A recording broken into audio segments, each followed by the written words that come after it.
हरियाणा में भी चुनावी माहौल बन चुका है। हरियाणा कांग्रेस ने हाल ही में कुछ प्रत्याशियों की सूची जारी की है, जिनमें जगाधरी से चौधरी अकरम खान का नाम भी शामिल है।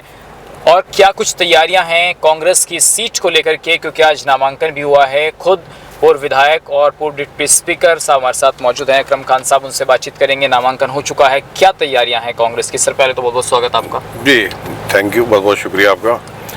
कैसा चल रहा है अभी जो आपका प्रचार शुरू हो चुका है, आज से नामांकन हुआ है, क्या कुछ तैयारियां हैं कांग्रेस की? देखिए, हमारा तो चल ही रहा, तैयारी हमारी कांग्रेस की तो शुरू से ही चल रही है। 2019 में चुनाव लड़ा था, उसके बाद ही उस वक्त किसी वजह से रह गए थे थोड़ा, क्योंकि जो इन्होंने 75 पार का पिछली बार एक नारा दे रखा था, उसमें लोग बहक गए इनकी बातों में आगे। लेकिन इस बार मुझे पूरी उम्मीद है कि जगाधरी की जनता इनके बहकावे में नहीं आएगी और कांग्रेस की सरकार हरियाणा प्रदेश के अंदर बनेगी। 2014 से पहले आपके पास एक महत्वपूर्ण पद था सरकार में, उसके बाद 2014 से 2024 आ गया। 10 साल चीज़ें वहाँ नहीं पहुँच पाई जहाँ आप चाह रहे थे चीज़ों को पहुँचाना। अभी आपने अपने नामांकन में भी यहाँ के जो मंत्री हैं उन पर आरोप लगाए। अभी आप अर्जुन सिंह से मिल के आए, वहाँ पर भी आपने आरोप लगाए कि कहाँ यहाँ पर नशाखोरी हो रही है, अवैध खनन हो रहा है।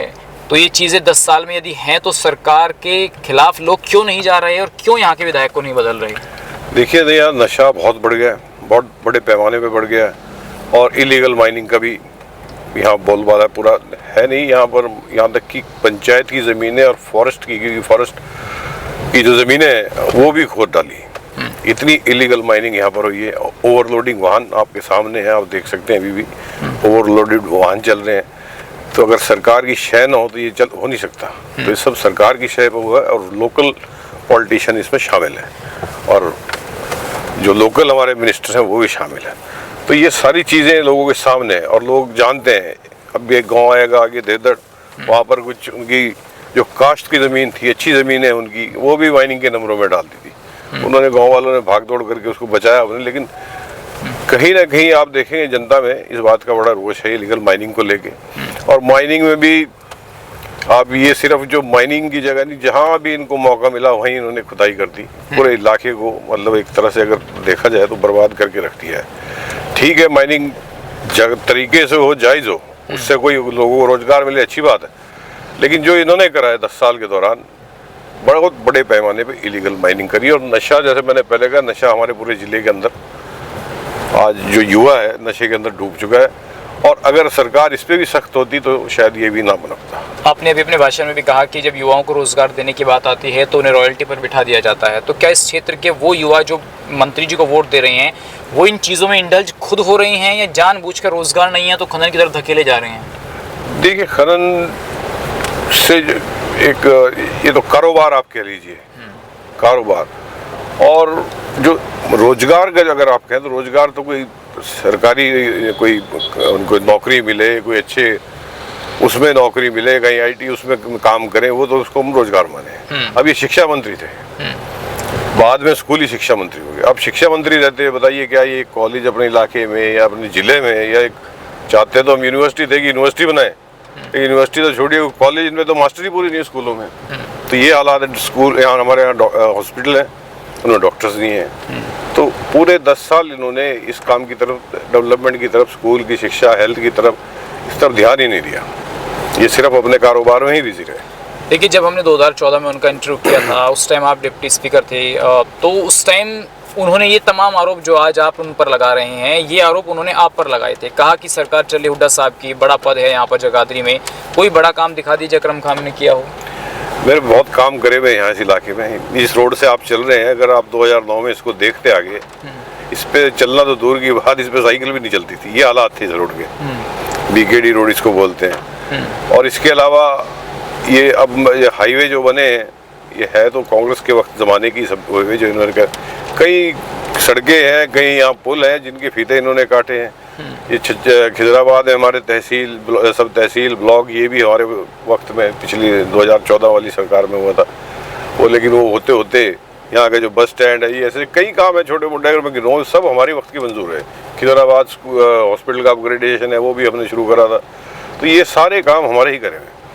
ठीक है, मैं ये नहीं कहता कि इन्होंने कोई 10 साल काम नहीं करेंगे। 10 साल राज में रहे, जरूर कोई ना कोई काम करेंगे, कोई सड़कें बनाई होंगी, ये नहीं कहता 10 साल बिल्कुल ही करी होंगी, लेकिन 10 साल में जो डेवलपमेंट इलाके में होनी चाहिए थी, क्योंकि लगातार 10 साल सरकार चला केंद्र में और राज्य में, उस तरह की काम नहीं हुई। जैसे मैंने अभी बताया आपको, शिक्षा मंत्री थे, शिक्षा के बारे में कोई ध्यान नहीं दिया गया। आपने खनन का भी जिक्र किया और खनन का मुद्दा एक बड़ा यहाँ पर मुद्दा रहा है, तो बहुत से लोगों ने हमें ये भी बताया कि मंत्री जी ने बहुत से युवाओं को खास करके जो उनके सपोर्टर थे गांव-गांव में जो है लोगों को खनन से जो भी एक लीगल प्रोसेस होता है उसके थ्रू रोजगार से जोड़ने का काम किया। या आप ये आरोप लगाते हैं कि जैसे कि अभी आप बोल रहे थे कि इलीगल ज़मीनों को करा गया, फॉरेस्ट की ज़मीनों को हथियाया गया, वो काम ज़्यादा हुआ है? बिल्कुल, मैंने ये पहले ही कहा कि माइनिंग तरीके से हो तो कोई दिक्कत नहीं, इन्होंने तो बेतुकी माइनिंग कर की, यहाँ तक कि जो यमुना के तटबंध भी हैं उनको भी खोद डाला। और ये पूरा इलाका ये यमुना की बेल्ट है जो आपके राइट पे है भी सारा, और अगर बारिश है या ज़्यादा यमुना में पानी है तो उस बंद का तो पिछले साल तो ऐसा हाल हो गया था कि किसी वक्त भी टूट सकता था। तो ये सारा इलीगल माइनिंग की वजह से है। तो कभी ईडी का ध्यान इस तरफ नहीं जाता है? अब ईडी तो आपको पता ही है सरकार कैसे यूज़ कर रही है। सरकार तो अपनी राजनीतिक ईडी से काम ले रही है, जो दूसरी पार्टी में अरविंद केजरीवाल जी, और अब पीछे आपने देखा होगा हमारे वहाँ के झारखंड के मुख्यमंत्री, और जो इनके साथ लग जाते हैं उनसे ईडी केस भी डाल लिए जाते हैं। तो ईडी का तो ऐसे इस्तेमाल कर रहा था, इधर ईडी का मैं तो ये भी कहूँगा एनजीटी का भी ध्यान नहीं जाता है, पता नहीं प्रशासन कैसे। लेकिन ये एक बड़ी वैसे गंभीर बात है, अगर इस इलाके में फ्लड आ जाए तो ये बिल्कुल बचेगा नहीं इलाका, अगर कभी ऐसा हुआ। देखिए ठीक है, टिकट आपका हुआ है, और भी लोग टिकट मांग रहे थे, जैसे कि आदर्शपाल जी थे वो भी टिकट मांग रहे थे, और विधायक अर्जुन सिंह वो भी टिकट मांग रहे थे, लेकिन टिकट आपको मिला। क्या आपको लगता है कि अकरम खान की जो वफादारी कांग्रेस के प्रति रही है उसका उनको इनाम मिला है, जबकि आदर्शपाल जी कभी आम आदमी पार्टी में चले गए, अर्जुन सिंह कभी बसपा में चले गए, हजका में चले गए? देखिए, आदर्शपाल कोई पार्टी के लिए काम करने के लिए नहीं आया था, वो तो विधायक बनने की जल्दी में है, और 2019 में वो बसपा में गए। उसके बाद पंजाब के चुनाव हुए 22 में, उन्हें लगा कि हरियाणा के अंदर भी आम आदमी पार्टी आएगी, वो एकदम स्लिप करके आम आदमी में चले गए। अब आम आदमी का पार्लियामेंट में इंडिया अलायंस में शामिल हुआ, और उसके बाद उन्होंने हरियाणा प्रदेश में देखा कि हाँ आम आदमी का कुछ ज़्यादा है नहीं, वो एकदम कांग्रेस में आ गए विधायक बनने के लिए। अब ऐसे 1.5 महीना पहले, 2 महीना पहले शायद मैं कहूँगा उन्होंने कांग्रेस ज्वाइन करी। तो मतलब पार्टी भी तो कुछ देखती है ना। जो अर्जुन सिंह ठीक है, पुराने विधायक हैं, हमारे पूर्व विधायक हैं, मेहनती आदमी है। आज मैं उनसे मिल के आया हूँ और उन्होंने पूरा आश्वासन दिया, वो साथ रहेंगे, मिल के काम करेंगे। जिस वर्ग से आप आते हैं, समाज से आप आते हैं, उसका वोट बैंक यहाँ पर है, लेकिन जिस समाज से यहाँ पे मंत्री आते हैं, गुर्जर समाज से, आप मुस्लिम गुर्जर समाज से हैं, तो खासकर गुर्जरों को साधना आपके लिए एक बड़ी चुनौती नहीं होगी? देखिए, मैं कोई समाज उसकी बात नहीं करता, मैं ये कहता हूँ कि हम तो सब 36 बिरादरियों को साथ लेके चलते हैं। ठीक, आपने पिछली बार मेरा वोट परसेंटेज देखा है, मैं ये मेरा 7वां चुनाव है जी इस विधानसभा से, तो तीसरा चौथा तो जगाधरी से हो जाएगा ये, और उससे पहले छछरौली से लड़े हैं 3। तो मेरी वोट परसेंटेज लोगों के साथ है, लोगों के बीच में रहते हैं, हमेशा बढ़ती है। तो अगर मैं किसी एक समाज की बात करूँ तो वो यहाँ नहीं वो बात है। मैं मेरे को सब सर्व समाज का वोट मिलता है, और तभी हम यहाँ तक पहुँचते हैं, तभी जीतते हैं, तभी लोग साथ लगते हैं, और सबको साथ लेके जब मौका मिलता है तो काम भी सबके लिए करते हैं। चलिए, मेरे 2 अंतिम सवाल हैं। एक सवाल ये है कि पिछले चुनाव से इस चुनाव में क्या डिफरेंट होने वाला है अकरम खान जी, जो आप जीत का दम भर रहे हैं? देखिए, जीत का दम भरने की ज़्यादा मैं बताता हूँ कि लोगों ने बड़ी उम्मीद के साथ भाजपा को सत्ता सौंपी थी कि शायद ये जो अच्छे दिन का वायदा कर रहे हैं मोदी जी, खट्टर साहब, कि शायद लोगों के अच्छे दिन आए। पेंशन का वादा करा था जेजेपी 3 के साथ कि जी 5100 रुपये में पेंशन करेंगे, किसानों की आय दुगनी करेंगे, 2 करोड़ रोजगार देंगे, ये सब आपको ध्यान होंगे, और महंगाई कम करेंगे। ना तो महंगाई पे कोई कंट्रोल है, ना कोई रोजगार 2 करोड़ हुए हैं। चाहे वो राज्य सरकार का लगा लीजिए, खट्टर साहब की सरकार रही 10 साल, हरियाणा प्रदेश के अंदर रोजगार में हरियाणा सबसे पिछड़ चुका है। आज बेरोजगार की दर सबसे ज़्यादा हरियाणा प्रदेश के अंदर।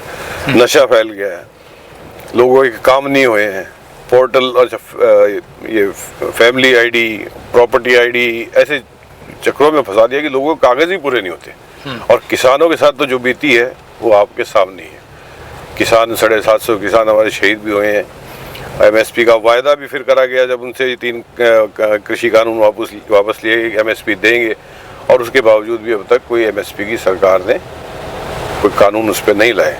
तो लोग खुद समझ जाते हैं कि 10 साल इनके बहुत से झूठे वायदे थे और झूठ और लूट की सरकार है बस, और इससे अलावा कुछ नहीं। चलिए, बस मेरा अंतिम सवाल आपसे ये है कि देखिए, आप चुनाव लड़ रहे हैं कांग्रेस से, बीजेपी आपके सामने है, लेकिन और भी दल हैं जिसमें इनेलो है, या फिर आप दुष्यंत चौटाला हो, या फिर आज़ाद समाज पार्टी, उनका गठबंधन है, बसपा भी मैदान में है। तो कहीं ऐसा तो नहीं कि वो जो दल लड़ रहे हैं वो कांग्रेस के वोट बैंक को नुकसान पहुंचाएं?